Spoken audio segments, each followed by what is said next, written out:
to start with a little experience as opposed to an experiment, which is what I called it. I hope it'll be an experience. And I'm going to ask you to go to the back of the room where we have laid out 23 different mandalas.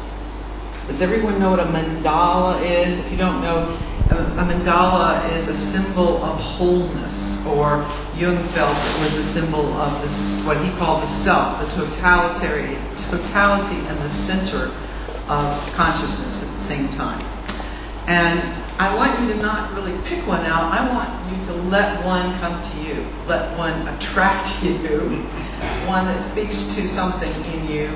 And please don't turn it over and read what it is, because that's part of the experience. And when you have done that, and they're back there, and if you'll move your chair so people can get through, that'd be great. I'd like you to come back here, and we're going to divide into triads. And I'm just going to help you get into triads, because we're going to do this little experience first. And I'd like to request that you don't do this with people you know very well. It'll be much more interesting if you do this with people that you don't know at all, perhaps. Okay? So take your time. Anyone who needs to take a blue break, that's fine. I understand those things. But we'll start in just a few minutes, because it isn't quite 4 o'clock. Remember, just let one come to you. Let your intuition pick it. Let it speak to you. Have fun with it. You want to back there and supervise, please? Still making the noise of that microphone. Do something No, I think I have the impression that probably because it's in front of this.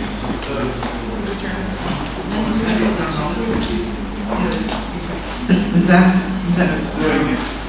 No, please talk in the microphone. Okay. Continue. Oh, 1, 2, 3, 4, 5. That's it. Yeah. Could you use one of these others? It doesn't seem No, to... that's singing afterwards. As I talk, there's singing afterwards.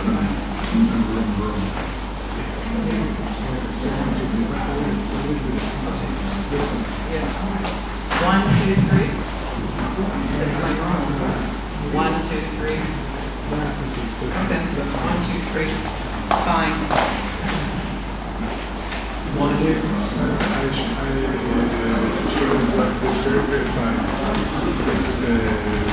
No, not really. Please don't read the back now. That's not fair. No cheating. Promise. Only look at the front. The mandala itself. The mandala itself. And then we're gonna do like we did with Charles's. We're gonna group up. So we'll get everybody will get a mandala and we'll group up.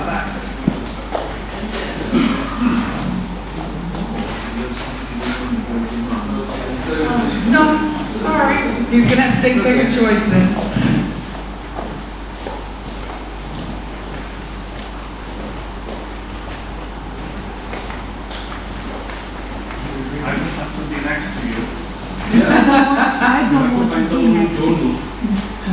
All right, let's see if we can start moving into triads. It's just easier to just kind of turn to where people are around you and pull the chairs back so that you can actually interact with each other. I think you did this morning, so you've had practice.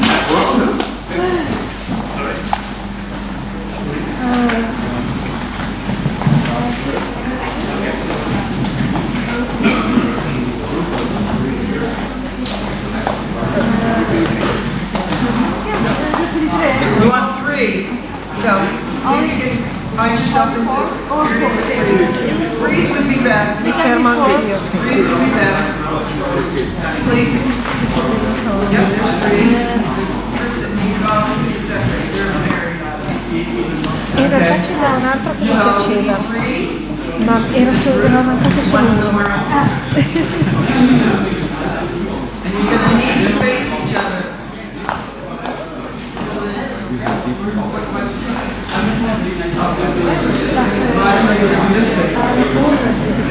Okay. All right, who needs a third? Anybody need a third? Yes. No. It's fine. It's fine. If you haven't managed to get in a triangle, you're going to need to get into a triangle. Same roll, sir. Aqui. These chairs are fun. Think of it as being fun. Roll around. First. Okay. And some of you might want to move up so you're not quite on top of this group right here. Move up this way a little bit. Yeah.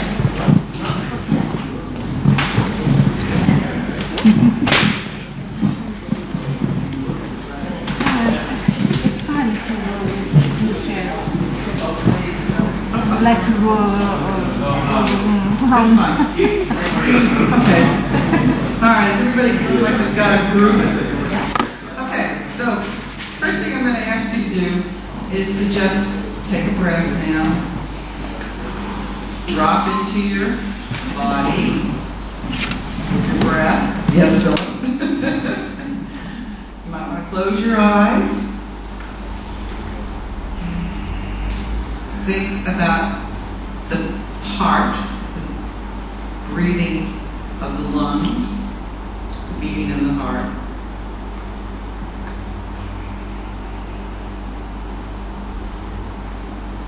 And most of us have things on our mind, so if you can sort of put them aside temporarily.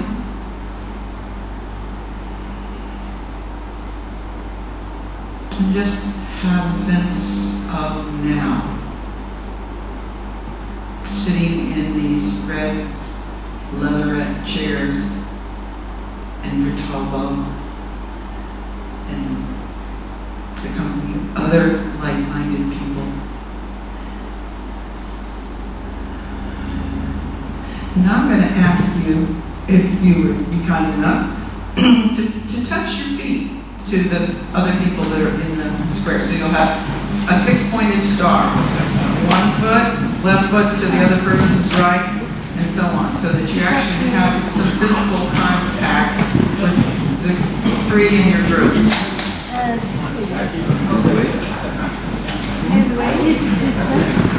C.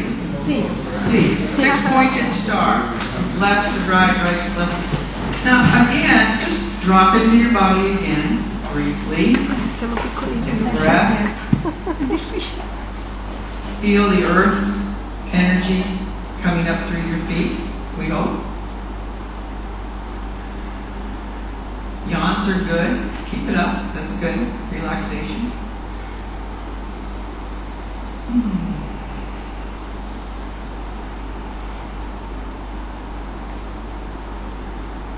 Notice if you feel any sense of connection to the others in the group through your feet.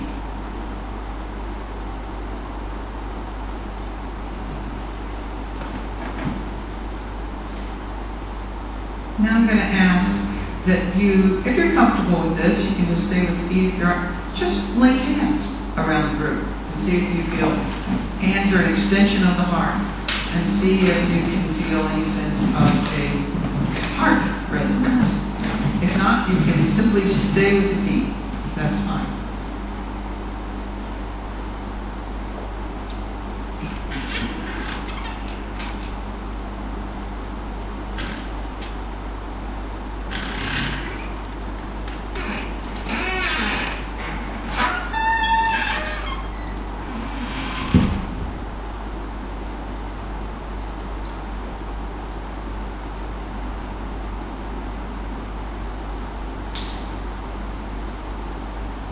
And I'd like you to, from this position, picture a connection to the crown of your head, to the heavens, coming down, but also coming down in such a way that all 3 of you have some sense of that divine cord that links us to the invisible world.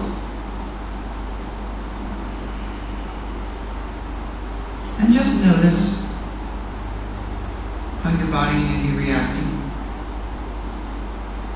where your feelings may start to get engaged.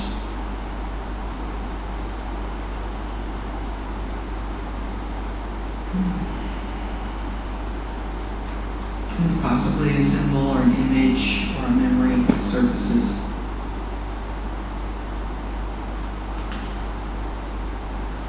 And now I'm going to ask you to just drop hands for a moment. You can leave your feet connected. And we're going to do a little experience. Each of you now has chosen a symbol or allowed a symbol to come to you. You don't know what the symbol is, I hope. You haven't cheated and read the back of it. These mandalas were created by a British artist by the name of Heather Williams. And she should be up here. And she, unfortunately, has died, and I was given a set of these symbols. Cheer!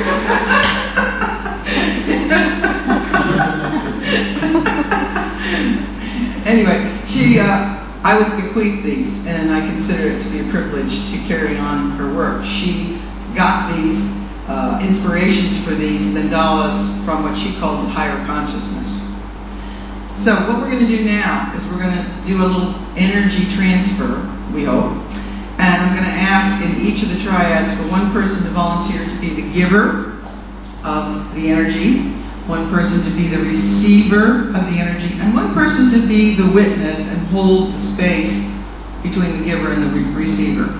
Okay, so each group, will someone please choose that role, or just decide for yourself what the role is going to be? The cheater cannot do this. If anybody else has cheated, you'll have to be the witness. But then we change the roles. Well, we'll see how our time goes. Yeah. Okay. So, but We must stay in contact with the it would be best to keep your outcome into that. So we're going to do it with feet still in contact. the receiver. So if everybody has chosen a role or been assigned a role, anybody not knowing what they're doing? One receiver, one sender, one sender. Okay. I can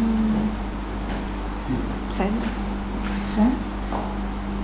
I feel warm, so I will we must receive. Yes, we have to know who's doing what. Anybody got any questions? You're not sure what they're doing? Has everybody got a role? Okay. Well, I can tell you, but they're still dividing the roles. Just a sender or witness? Witness. He's the receiver. Have we got it figured out? Yeah, The great. problem is Okay. English. So the person who has agreed to be the sender, okay, that person is going to send the mandala image to the receiver. Okay? No, where is your mandala image? You need it. But don't read the back. Okay? He's going to send the picture. John sending as the sender his picture, his mandala to you if you're the receiver. Okay? Okay? So not the one you're holding as the receiver, interestingly enough. You're going to let the sender send you his or her But even if you mandala. know what is Okay? the image. Now to do that, Okay. okay, it's fine if you need to help explain it. If also, even if he I am knows receiver, what so is I the need image. Yes, you're going to send that to him. Okay. I would appreciate the It's not a receivers secret. turning over their mandala so you won't be distracted. So the receivers need to turn over the mandalas that they drew and keep them. We may have time to repeat the experiment. It would be fun. The receiver can turn over the Their paper, yes, since they're going to get it from the giver. But they're going to put it away so they don't know what's there. Just put it away. If you're the receiver, just go ahead and put it away. Only the receiver. Only the receiver can know. Now, the role of the witness, interestingly enough, is very important. The role of the witness is to hold the space with the giver and the receiver and to allow whatever is coming up to be voiced at the end of the experience. Okay? Whatever the witness feels, senses, comes to memory, an image, a dream symbol, that person is going to voice it for the group at the end of our little experience. And you'll have time to talk within the group for a moment about it. Okay? So we're only dealing right now with one mandala, the one that the giver is sending to the receiver. So the other mandalas can be put away. Does everybody understand that? Yeah. Just one. Okay. Any questions before we start? I'm going to tell you. So, the witness is going to take the sender's mandala. You got your mandala? Okay. And you're going to hold it up for both of them to be able to see. Okay? The witness is going to hold up the mandala for both of them to have a look at. The witness. Are you the witness? Okay, good. Try not to put your fingers on top of it. Very good. And you're connected with the feet, but I'm going to ask the witness to be holding the mandala so that it can be seen. Thank you. Well done, John. And the giver and the receiver are now going to reach out and extend a hand to one another. And both of you don't have to do both hands, one hand's fine. Both of you are going to be gazing at the picture of the mandala. Both of you.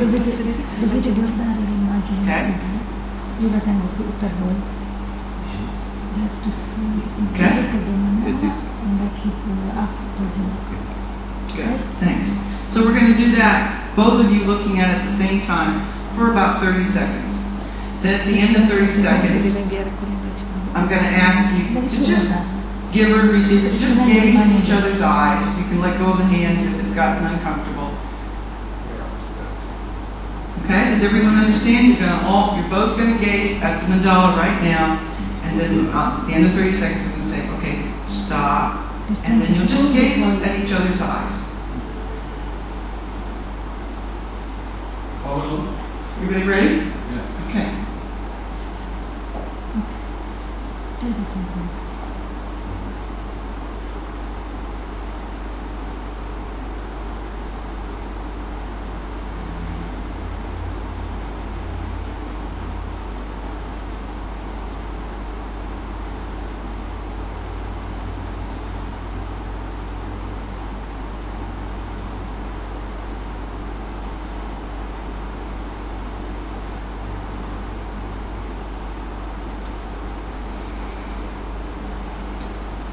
Now, giver and receiver, please gaze in each other's eyes as comfortably as you feel you can.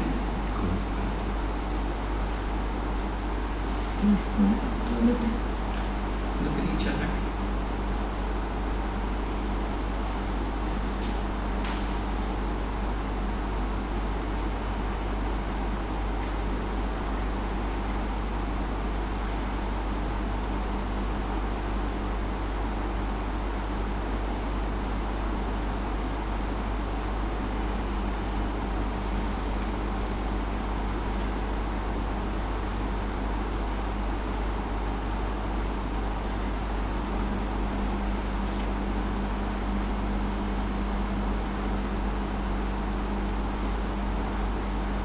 And slowly release your gaze, giver and receiver. Slowly release the hand holding. Slowly come back to your own space, so to speak. And then invite your witness to tell you anything that he or she may have experienced, and then take a few moments for the giver and receiver to share what you may have experienced.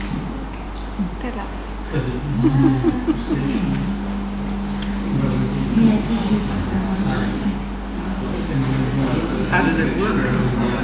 How did it work?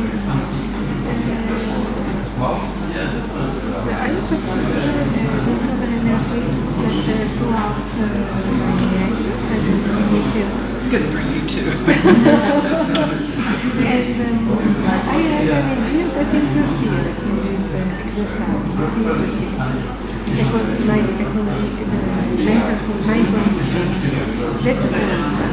how can he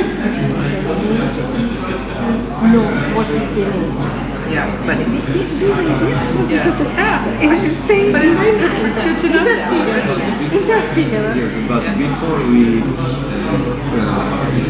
make this connection, we close the eyes. And when I have closed the eyes, I just see this, Yes. my mandalas. Very, very typical. Yes. Yes, I just see many mandalas in my mind. Oh, interesting. I have closed the eyes and I just directly see the structure of this mandalas. It is interesting. Very interesting. In the last part, when we look at each other, at the beginning, I was a little embarrassed. But then I get into a state like the time experience. It is interesting that we can look so long to each other and be really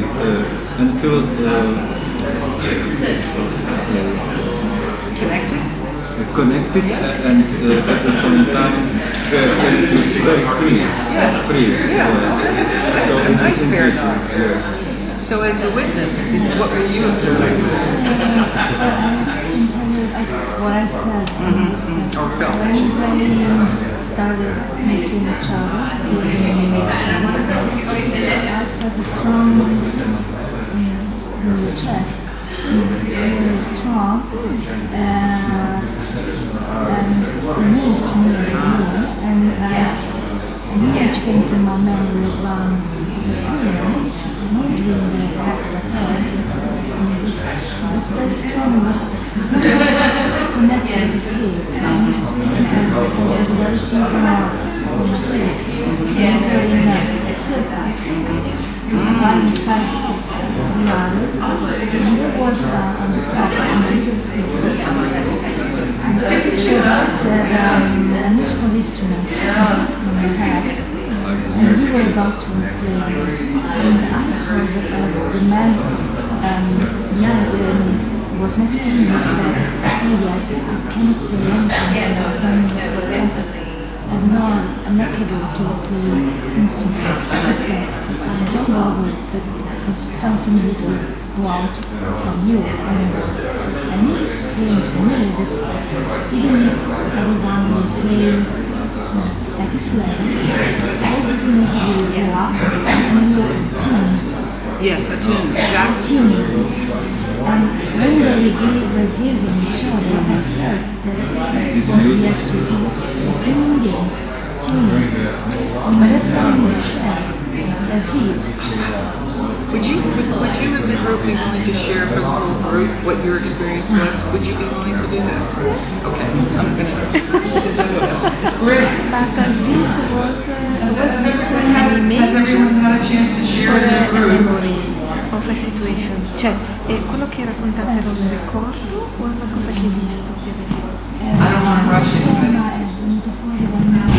Let me bring Quando it. l'ho iniziato, nella sala, quando l'ho iniziato, mi girava in testa l'immagine di questo sogno, non so perché, però mentre voi mi guardavate, è come se è come se metti da fuori il gesto. Questo lo goduto fare, l'ho sentito come una verità nel cuore, cioè se il capire associato al senso di verità, si può spiegare, anche queste sono le cose che diventano energetiche, non tutte le sperimentano. All right, if we could wrap up a little bit.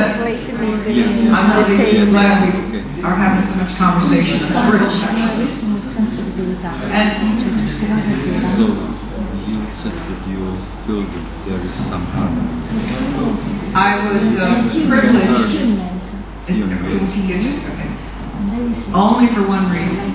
Every time I work with a group of people, and in the last 15 years, part of my own journey has been to recognize the synergy of the healing process that I help people with and that I'm a part of and on my own depends upon the community, the collective energy. We get wounded in collectives, and we get healing through our association with collectives, in my experience.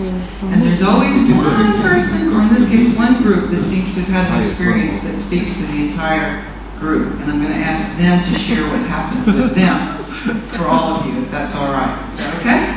All right. Why don't you share? Talk to them, share. Why don't you guys turn around or stand so everybody can see you, if you wouldn't mind. They're being brave. Okay.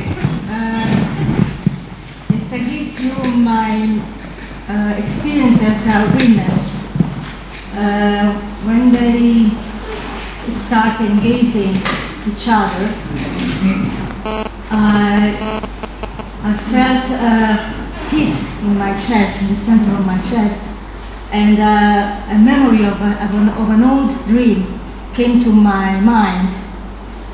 In this dream that I had some years ago, we were many people on a green hill, and we were in circles from the bottom to the top of the hill, concentric circles of people. I was on the top with in a little circle with other people, and we all had musical instruments in our head, so we were about to play all together. So, but I was worried because I cannot play any musical instrument, so I asked the person next to me and said, well, I cannot play. He said, don't worry, because something good will go out from you anyway. And he explained to me that even if everyone will play at this level,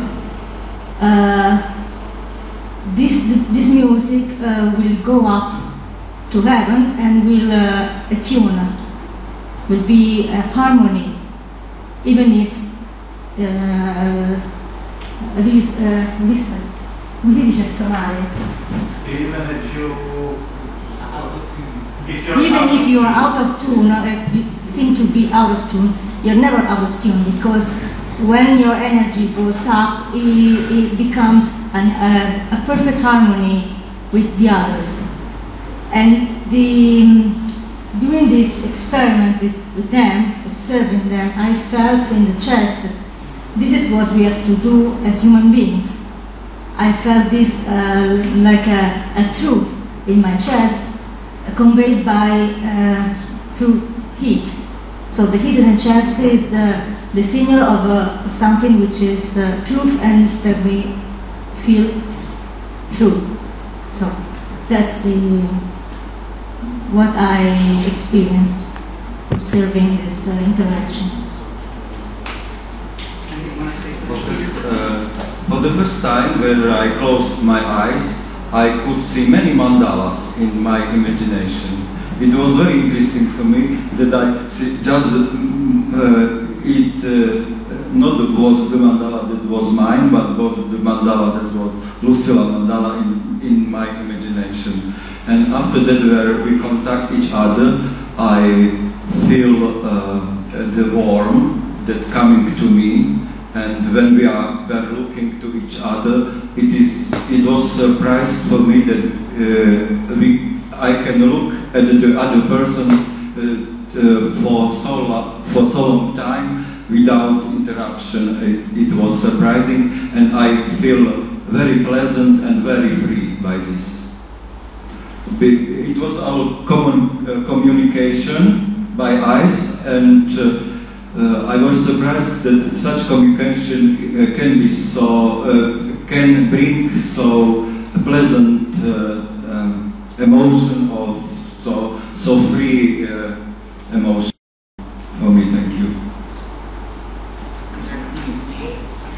I am Lucilla. I was the sender, and in the beginning I perceived a warm and soft energy flow out of my head, and then I had in the mind an idea that interfered a little. The idea was rational ideas. So what I can transfer the image if he know what is the image, and this idea a little interfere. At the final, when we look each other, at the beginning I was a little, I feel a little embarrassed, but then a little second I perceived like the space and the time that doesn't exist, and feeling profound, deep feeling of I don't know how to express this.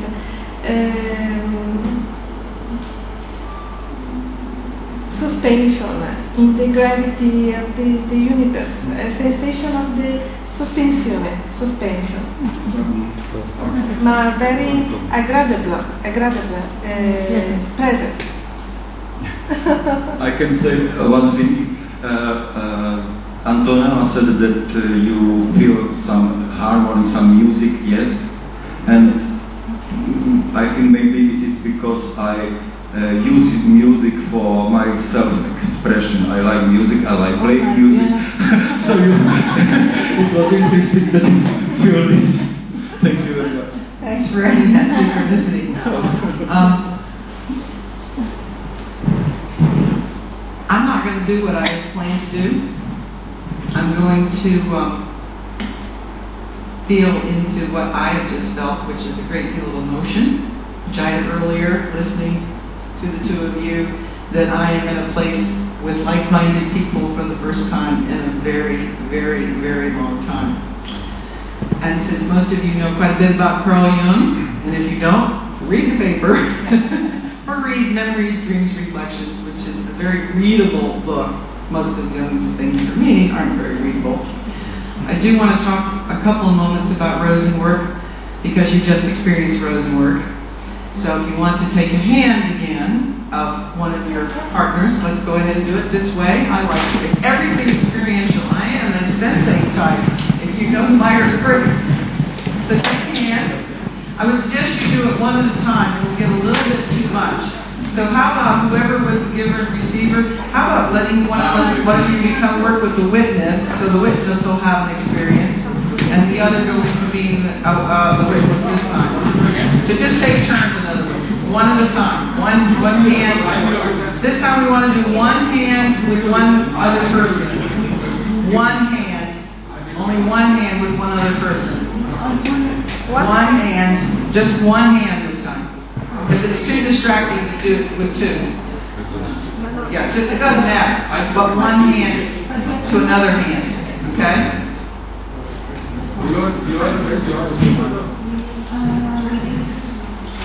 Yeah. And then that means Catherine's going to be the witness this time. Okay? Pardon? The third person is the witness again. Okay? Yeah, the witness, or not again, but witnessing. Okay, let me tell you what you're looking for. No, it's different. Let me explain Rosen work just a little bit so you can experience it. We're not going to use the mandalas this way. Okay? We're not going to use the mandalas this time. No. We're not going to use the mandalas this time. No. Okay? What you're going to do is you're going to, the one person is, let's practice. Kathleen. You must be connected. I'm going to take Kathleen's hands in my hand. I'm going to be the giver, if you want to call it that. But it's not, I'm not giving her anything, frankly. I'm receiving her. And already I felt a little connection. What we were talking about earlier, you didn't think the connection thought you, or performed itself. Okay? Turn so people can see you if you want. Yeah. And I'm just letting myself receive her as the quotes giver, in quotes giver, the Rosen practitioner, let's use that terminology. And just noticing the quality of the warmth or the coolness, the tension, the relaxation. I'm going to watch her breath to see if she takes one of what we call a Rosen unforced breath that just sort of feels like a sigh sometimes. Yeah. And I'm going to let my intuition say something to me about her hand. And I'm also normally looking at her hand or looking at her body or her face or all of that. And as I look at her hand,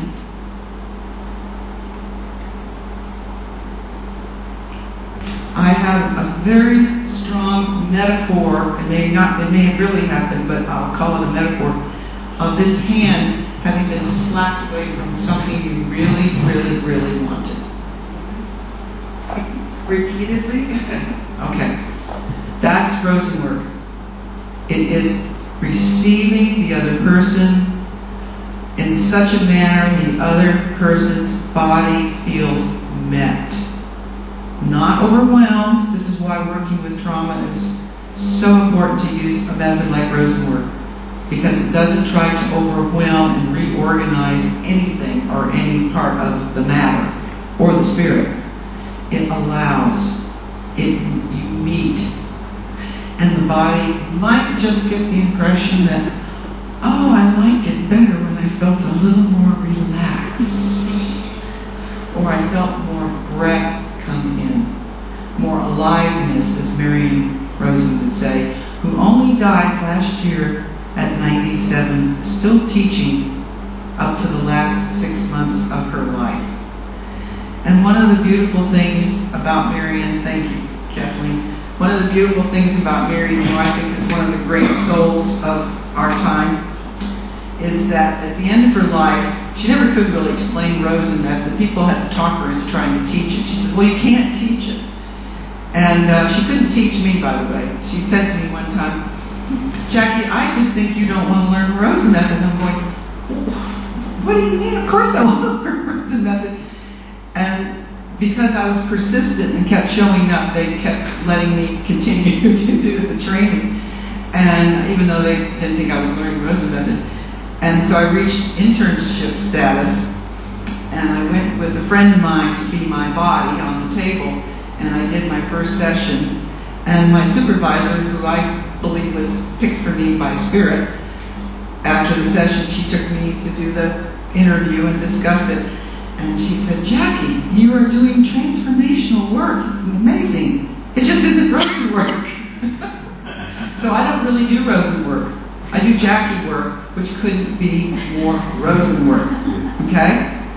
Because at the end of Marion's life, when she was asked, can you please, during an interview, explain what is Rosen work, she says, love.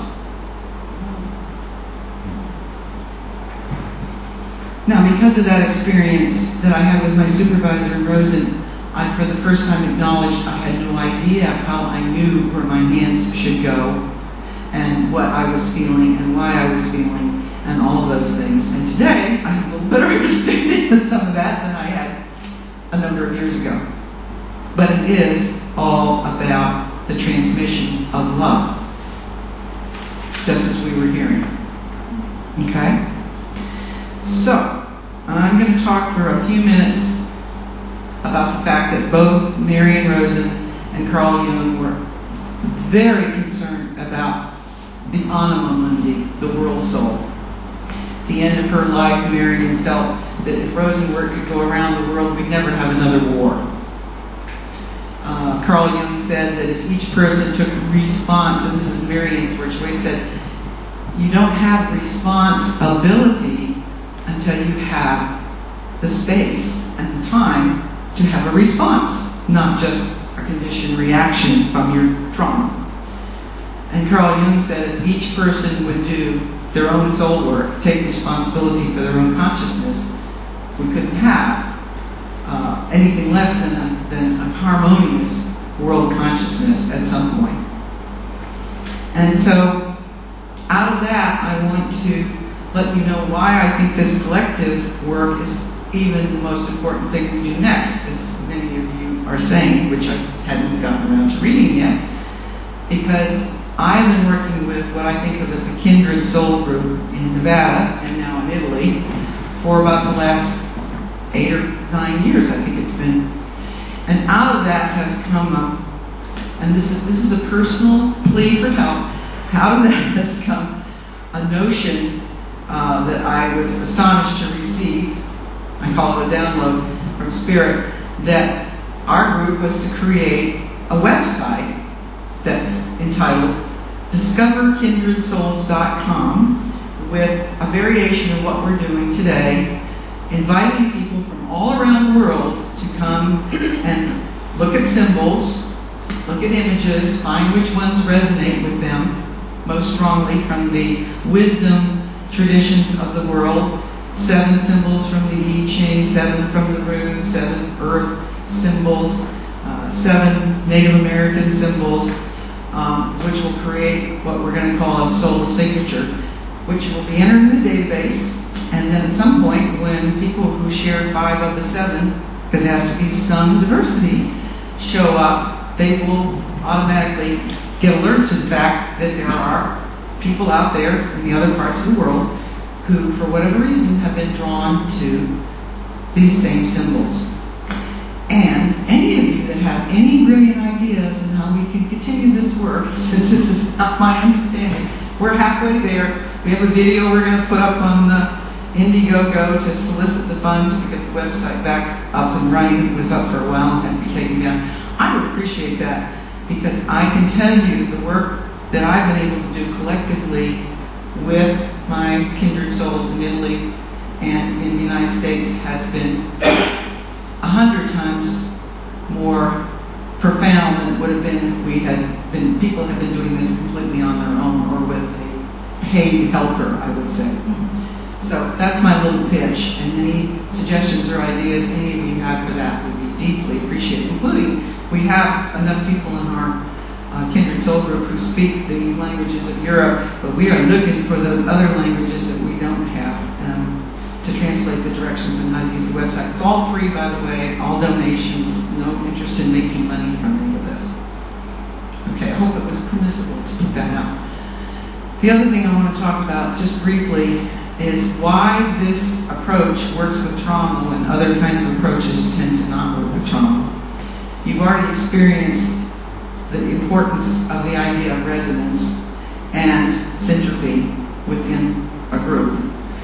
But what is also a key element is the sense of safety and trust that develops over time by connecting, which is what you're wanting to promote through WISE. You want people to really get to know each other, feel a sense of safety. This person is reliable. This person is someone that I feel a kinship with. And that's part of what has to happen, not just with a therapist or a body worker, but in a community where you are free to be your vulnerable self as well as your empowered self. Because most people who've had trauma are terrified of both of those possibilities. They're terrified of their vulnerability and they're terrified of their potentiality, because some part of them recognizes that it's there as a result, really, of the trauma. They have been in different places than quotes ordinary people have been. And so I'm gonna wrap up by telling you about a recent opportunity I had to do some of this work that I certainly did not plan. It was synchronistic that I managed to come to this conference, and I knew I needed to come for many reasons. I just never know what the reasons are until I get there. And I was staying with a travel club person, Richard and I were, and she happened to mention to a friend of hers that I worked with people who had trauma. And so on Wednesday night, the woman came to the dinner, and there were 10 of us at dinner. And actually, Richard was supposed to tell us all about Tibet, which didn't quite happen. And Richard, and we're going to call her Claire. She's an Italian woman of 70. And Richard spoke to her too in French. And they were discussing the fact that she had an interest in trauma. And Richard said, well, you really need to talk to Jacqueline. So as soon as dinner was over, Claire was compelled. Out comes this story of her childhood sexual abuse by her father with her mother as witness, that she did not uncover, as many children don't, of that kind of trauma until she was 42 years of age. And she just poured it out. And of course what she really wanted was help. And I had never met this woman until that moment, and yet I knew immediately that this had all been arranged. It had been arranged. There was an English woman who had married an Italian man and lived in Italy for 33 years who could translate and who was willing to translate, although I could see her back up when she started to hear this story. I could see the byplay between the couples that were present when Claire talked about the insensitivity of men to this kind of sexual trauma to women. I could see my own sense of, I can't feel where this woman is. Am I going to be able to feel where she is? And yet at the same time, I completely trusted in this group, in this time, to a place that I had clearly been called, that we were going to do something remarkable. And it turned out the only time we could do it was the next morning, because Richard and I had to come here. So it was one of the most amazing experiences I've ever had doing this work, because of the fact that these people, these other dinner companions, were so present. And then it was possible to say to the men, how do you feel about hearing these kinds of things? How do you feel about being told that you men aren't sensitive? And of course, I made comments to say I didn't believe that. I believed it was a cultural overlay that created the fantasy that men are not able to be sensitive and feeling. So everyone was involved. Everyone had a chance to speak about how they felt about what they had heard Claire say. And then the next morning we gathered, and I never know anymore what is going to happen and how it's going to happen. I have to trust, and all of us can do this because it comes from the heart. And immediately I knew it had to do with the past life that I knew had happened in this area. I knew it the first time I took a train out of Rome towards the airport and had a complete and total meltdown, and knew immediately it was an early Christian life. And why did I know that? Because I was fascinated with all those early Christian throwing them to the lions movies of the 1950s that I went to when I was a kid, and I would see them in my mind over and over again. So we started with helping Claire understand that she was enacting something that wasn't karmic. She was convinced that she had bad karma. This is why this had happened. No, she had enacted an old trauma in which she was the mother. And the other important thing is she spoke that night about her experiences. She talked about the only time she felt a sense of embodiment, real emotional and somatic embodiment, was when she was pregnant and gave birth to her children. That for her was being alive. So she was a mother in that lifetime, and the four of us that were part of her party of witnesses and helpers all felt the connection to that. And from there, we went into all the things that we normally have to go into. The spiritual, even though she sees herself and is a person who's had some spiritual training and development, she has an unconscious negative God image, as every single person I have ever done trauma work with does. Every single person, particularly childhood trauma, I should say. And we had to look at the psychology of her belief system that her father had imparted to her, that she, of course, was a piece of shit, to put it bluntly, and had no worthiness. We dealt with that. We were able to deal with the physical, because it probably comes as no surprise to you that the place that she was feeling the effects of the holding and the blockage, as she described it to Richard, was right here, where, of course, the adrenal fat is, that I know pretty well. And she literally, with our help and support, we did what's called EMDR, eye movement desensitization and reprocessing. We did not have to go back to the trauma. We just took what was coming up. She began to feel, she began to express things, and she was beginning to move into shaking and releasing, and we helped her get to the couch, and each of us supported her. And frankly, she gave birth to a new self right there with us, supporting her as her midwives. So there it is. I've probably never had an experience like that came out of the blue, so to speak. We were able to move her life energy into her own body. She was able finally to speak the words of anger and fury and disgust and contempt and hatred as she was giving birth to her father that she had never spoken before, and the sense of betrayal to her mother, and at the same time forgive them. It was amazing. So I just felt compelled myself to share this, one of the amazing experiences I've had since I started coming to Italy and working with kindred souls in this country. And if you're interested in hearing anything more about the way I tend to work, you're welcome to ask me questions anytime, and you're welcome to read the paper where I talk a little bit more about the methods that I use, including working with pendulum.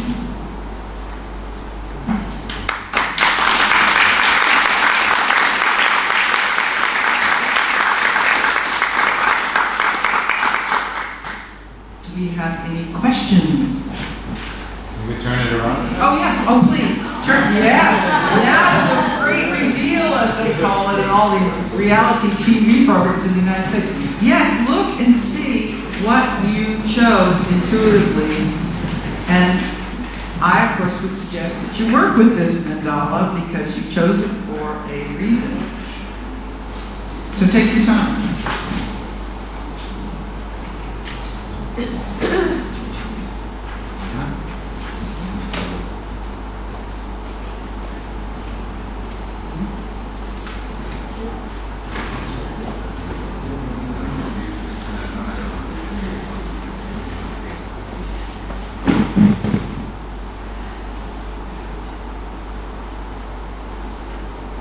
By the way, I have a few of the whole packs of the meridians and the chakras, because there are 10 chakras and 12 meridians, or 12 chakras and 10 meridians, can't remember which.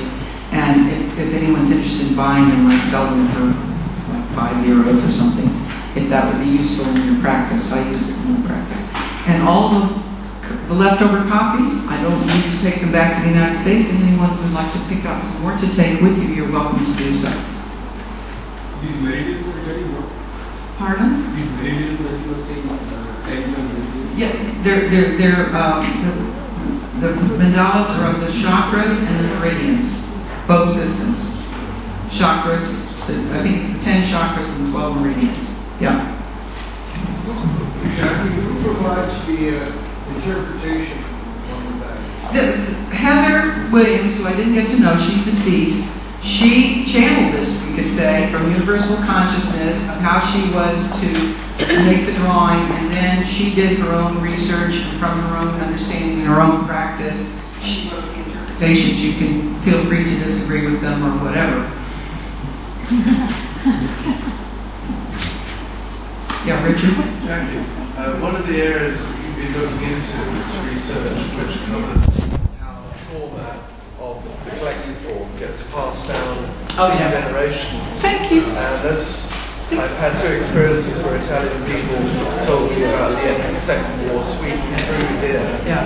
Then there might be a great relevance to people. Thanks for reminding me. But there's been a very important article in the lead article of Discover magazine, which is an American science magazine, about the epigenetic research that now proves that the curses of the father are lived through 7 generations. No, that the trauma that has been experienced in the grandparent, great-grandparent, and parent generation indeed can land in the body, in the matter, and in the energy field of the descendants.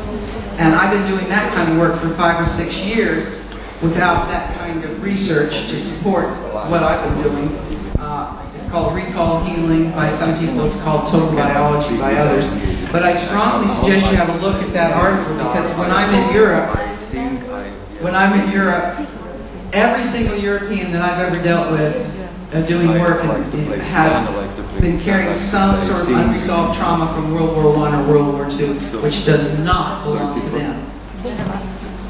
And it's collective, and it's a great relief to people to realize that some of their physical illnesses or conditions they have are not theirs. They inherited from their ancestors. So thank you for reminding me to say that. So it's a very good article. It explains it really well. Anything else? Yes? I was intrigued about the birth of the soul, this person we talked about. Is there life after birth? Is there life after birth? You like to ask those kind of questions, don't you? Well, I have to tell you that as I was reviewing the whole experience with Richard, which you can imagine, it was quite something to be reviewing. And all of a sudden I remembered that years ago when I did my first women's group that was based around issues of trauma, there was a poster that I got from one of the great poster places in the United States that says, "I am a woman giving birth to myself." And that's what she was doing. She was giving birth to her own life force energy, her own sense of who she was out from under the curse and frankly demonic possession. Her father was demonic. There's no other word for it. So she was giving birth to herself. And this was all very, again, synchronistic. She's going to Mount Shasta, which is down the road from me in Oregon, to do a pilgrimage next month in the United States because she's heard about the incredible energy there at Mount Shasta. She did tell me in French that she felt a great sense of blockage in everything about her and who she was. She used that word repeatedly, block. Yeah. I think the other thing that struck me from today's presentations, she also said she felt like she had touched death. And at the very end, I'm remembering again, we worked, I use the pendulum, so I'll show you. I have it here.